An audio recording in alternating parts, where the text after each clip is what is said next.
Жакшылык ишке даават кылуунун, жакшылыкка чакыруунун артыкчылыгы.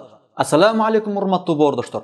Пайгамбарыбыз Мухаммад саллаллаху алейхи ва саллям айткан: кимде-ким адамдарды туура жолго чакырса, анда ал адамга аны ээрчиген адамдардын сообундай сооп жазылат. Бул нерсе алардын сообунан кемитпейт. Ошондой эле кимде-ким адашууга чакырса, анда ага аны ээрчиген адамдардын күнөөлөрүндөй күнөө жазылат. Бул нерсе алардын күнөөлөрүнөн кемитпейт. Абу Хурайра радыйаллаху анху риваят кылат бул хадисти Сахих Муслим китебинен.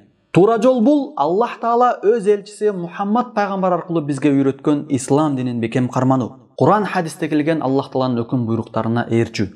Кимде-ким Аллах буйругандай бул дүйнөдө жашаса, анда ал адам бул дүйнөдө да, ахиретте дагы бактылуу болот. Aqulu qawli hadza wa astaghfirullah li wa lakum. Assalamu alaykum wa rahmatullahi wa barakatuh.